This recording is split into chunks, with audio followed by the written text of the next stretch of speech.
Después de 8 meses consecutivos de un aumento en el consumo de carne de cerdo, en junio cayó. ¿Por qué, che? Lo primero que hay que considerar es que no se menciona la carne de vaca. Y esto es importante. ¿Por qué? Porque resulta que en economía se estudia algo llamado bien normal y bien sustituto. Sin embargo, sé que puede sonar extraño esto, pero el bien normal es aquel producto de primera línea. Si estamos hablando de carne, estamos hablando de la carne vacuna. En cuanto al sustituto, tenés al chancho, al pescado o al pollo. Por lo tanto, si viéramos esto en una oferta-demanda común, el precio de la carne de vaca se va muy alto y por lo tanto se vuelca en el sustituto. Esto haciendo que el mismo oferta-demanda, al aumentar la demanda, haga que el precio suba, llegando a cierto punto que empiezan a confluir, llevando a que se vuelquen del sustituto nuevamente al bien normal. Y por eso es importante de que no se mencione la carne de vaca, porque no es lo que está pasando. Está pasando otra cosa, ¿pero qué es? Bueno, vamos a analizarlo, pero como siempre, hola, soy Rodolfo, espero que tengan un excelente día. Empecemos. Mientras leía la nota dije, bueno, esto para mí es un cambio de preferencia, punto. El cambio de preferencia es cuando la gente opta por otro sustituto u otro producto meramente por gusto o porque salió, ¿se entiende? O sea, es algo que no podemos medir cuantitativamente de cuáles son las preferencias de una sociedad. En este caso, fue lo primero que pensé. Sin embargo, esto debería de tener un motivo. Lo cual me llevó a indagar, porque yo soy de consumir mucha carne de chancho porque me encanta, y me puse a indagar. ¿Con qué me encontré? Con casos de triquinosis. Y para el que no conocía que la triquinosis no era la palabra típica que usaban nuestros padres cuando éramos chiquititos, cuando te agarró la triquinosis, no, es una enfermedad real, lo que nos lleva al problema más grave. Porque esto, podemos ver que hay 40 casos confirmados en Buenos Aires, sin contar que en otros puntos del país también hay casos confirmados. ¿Y esto por dónde viene? Por el chancho. Lo que nos indica ya un punto de inflexión. Porque si estamos hablando de que la gente cambió su preferencia, algo tiene que haber hecho cambiar esta preferencia. ¿Pero qué? Esto. Y eso no te lo están mencionando. Y quizás pueda parecer muy especulativo decir, pero a ver, desde enero hasta ahora son 81 casos, de los cuales 40 están confirmados, 3 se descartaron y 38 se siguen analizando. Sin embargo, hay un detalle, a ver. Y acá hay algo que si sos estudiante de medicina lo conoces bien, y es ese síndrome de que crees que tenés dicha enfermedad porque simplemente leíste e indagaste sobre eso. El que estudia medicina lo habrá sufrido demasiado, porque es algo común. Lo que nos lleva a que cuando recién te enteras, ¿y cuáles son los síntomas?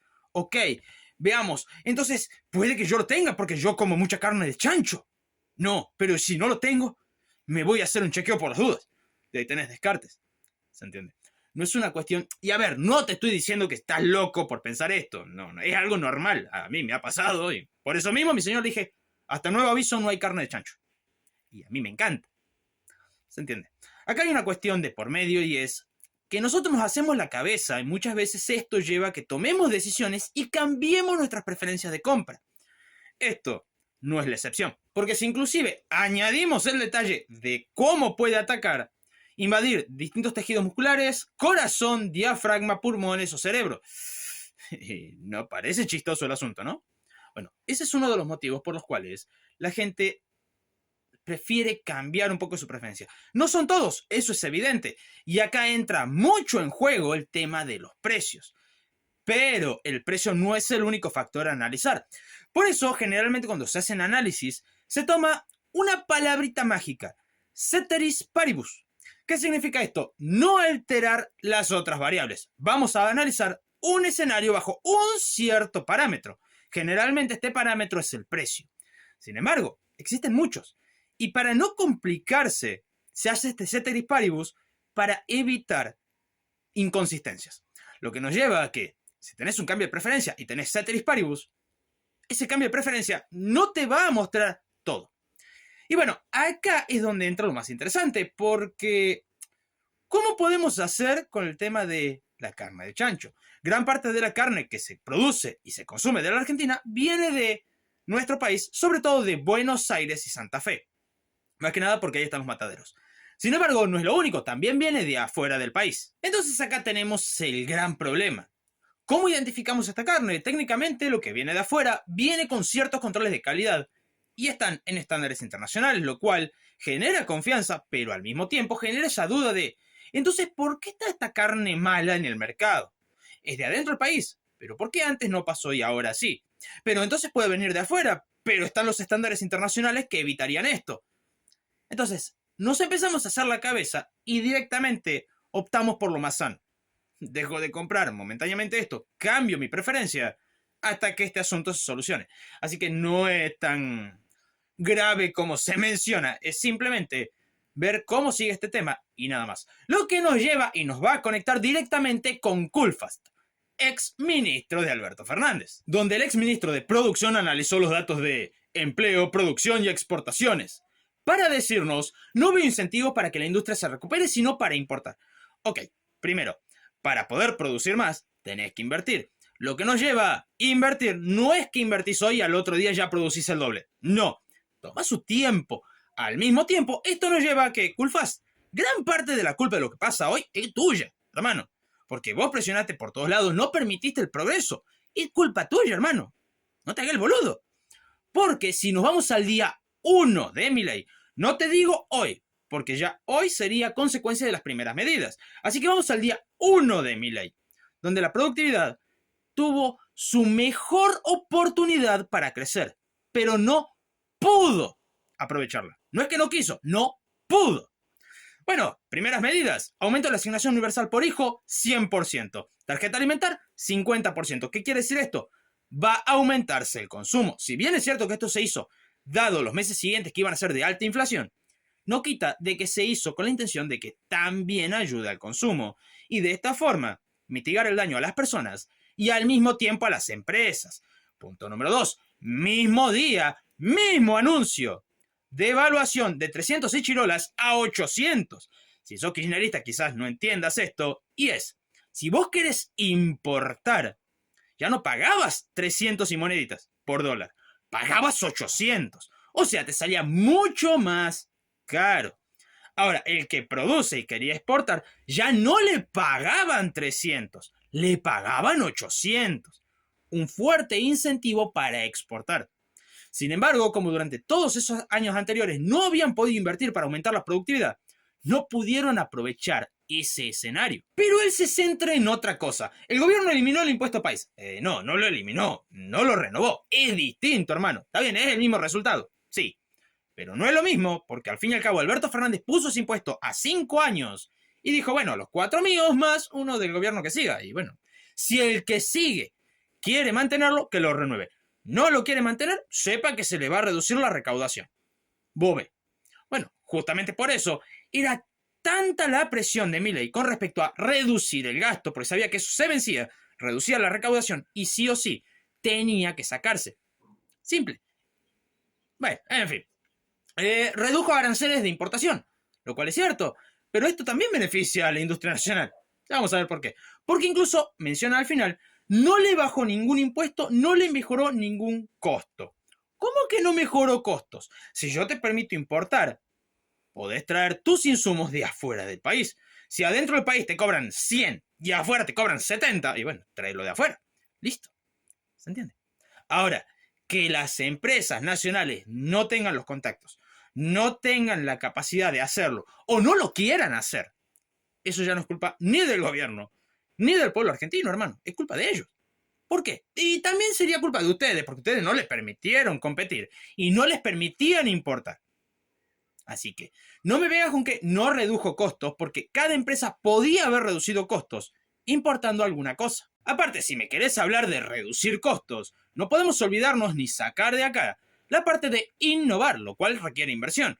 Lo cual no se hacía. ¿Por qué? Porque simplemente no hacía falta. No se comercializaba con el extranjero. ¿Para qué carajo quiero reducir costos si ando bien con la ganancia que tengo? Total, si mi producto no me está dando la ganancia que necesito, lo subo a precios y ya está. Total, no pueden comprar en otro lado. Listo, ya está. He ganado. Sin embargo, te aparece un loquito y te dice, no, compitan. Cosa que es un problema porque al fin y al cabo, nunca innovaste. No hiciste que tus máquinas generen más productividad en el mismo tiempo, o la misma productividad en menos tiempo, o la misma productividad en el mismo tiempo, pero de mejor calidad. No lo hiciste nunca. No lo hiciste. Y por lo tanto, empezás a competir completamente en desventaja. Y eso no se le puede atribuir a Milei. Porque al fin y al cabo, él vino y dijo bien clarito, meses antes de asumir, si yo asumo, hay que competir. No le tenían confianza. Lo que llevó a que no inviertan para mejorar la tecnología. Lo que llevó a que cuando ganó, estaban desesperados porque no podían aprovechar la oportunidad. Tal asumió. Y eso trae sus consecuencias. Esto queda muy bien reflejado en las últimas frases. Hoy un montón de ramas productivas que más o menos tienen un uso de capacidad instalada en torno al 50%. ¿Qué significa esto? Bueno, a ver, tendrías que saberlo porque fuiste ministro, hermano. Pero bueno, pongámosle que no sabes. Y saben que no me gusta utilizar tecnicismo, pero en este caso tenemos que hablar en términos marginales. No se preocupen, no es difícil, sino que es cuánto por cada unidad extra. Tanto en beneficio como en costo. Son los dos variables que más nos interesan. O sea, si yo fabrico, por ejemplo, un vaso más, ¿cuánto costo me representa un vaso más? Ahora, si yo ese vaso más lo fabrico, ¿cuánto beneficio me genera ese vaso extra? Beneficio marginal. Generalmente la curva de beneficio marginal tiene esta forma. Ok, y esta curva de acá arriba es importante porque inicialmente empieza a subir el beneficio. Y es el crecimiento creciente, así se llama. Ahora, llegado a un cierto punto, empieza a tener como una curva. Ese se llama crecimiento decreciente, porque sigue creciendo, pero cada vez menos, llevando a un punto máximo donde empieza a caer. Ese crecimiento máximo coincide siempre o casi siempre, dependiendo de algunas pequeñas variaciones, con el costo marginal mínimo. O sea, es la cantidad óptima para producir. Ya te llevaste un dato de arriba, mira, esto no estaba pensado hablarse, pero bueno, no importa. ¿Qué nos indica esto? Que la capacidad productiva, si la tiene al 50%, significa de que es el punto máximo en términos marginales donde van a conseguir beneficio y es el punto mínimo en costos con respecto a términos marginales. O sea, no pueden producir más porque cada unidad extra les daría pérdidas. Simple. Ahora, ¿por qué le daría pérdidas? Porque simplemente nunca han innovado para mejorar ellos su capacidad productiva. Y eso no es culpa de este gobierno. Es culpa del gobierno anterior. Porque al fin y al cabo nunca se les permitió competir. Nunca se les permitió innovar. Y hoy hay que afrontar las consecuencias. Incluso él mismo lo dice, no hay demanda. ¿Y sabe por qué no hay demanda? Porque hay algo interesante en todo esto. Cuando vos tenés una inflación alcista, la gente no quiere los pesos. Cuando no quiere los pesos, se vuelca a cualquier cosa que pueda comprar para mantener el valor. Esto es un consumo artificial. Sin embargo, cuando la inflación está bastante más baja, ese consumo artificial desaparece. Lo que lleva a que las empresas argentinas durante toda la gestión anterior hayan producido a niveles extraordinarios gracias a la inflación, porque la demanda era abismal, sobre todo internamente porque no se podía traer de afuera y encima la gente no quería la plata. Entonces, eso llevó a que tengan ventas extraordinarias, que no era el normal. Lo que lleva a que evidentemente si normalizas las cosas, su demanda caiga en picada, porque la gente ya tiene propensión a ahorrar y no tanto a gastar. Esto tampoco le podés echar la culpa a Milei, hermano. ¿O qué querés? ¿Que la inflación siga subiendo como venía con el gobierno anterior? Si es eso, allá vos. Yo prefiero una inflación baja que me permita perspectiva a futuro. Es así de simple. Y eso tampoco se lo puedes atribuir a Milei. Bueno, en estos sectores la inversión es bajísima o inexistente. ¿Y por qué pensás? Ya te he explicado por qué no, así que no. Es más que nada de mantenimiento del stock de capital, pero de ninguna manera de ampliar. Y más vale que no. Si pasaron de una demanda artificial a una demanda real. Si pasaron de no poder competir con nadie porque no se les permitía, a tener que competir, de no necesitar reducir costos, a tener la obligación de reducir costos y a competir como si fuera una empresa de verdad. Es evidente. Y como para terminar con una risa, no voy a hablar de los 5.000 efectivos que se van a ir a Buenos Aires por el tema de las elecciones, sino de esta foto. Me ha hecho el día la foto, para serlos honestos, me ha hecho el día. La cara de horror, de terror, de pánico de Kicillof, mirándolo a Petri, y Petri mirándolo con cara de ¡te voy a matar! Me ha hecho el día. Pues encima hasta las manitos así frunciendo como diciendo ahora entiendo por qué le tienen cagazo a Petri, porque es la primera vez que lo veo sin traje.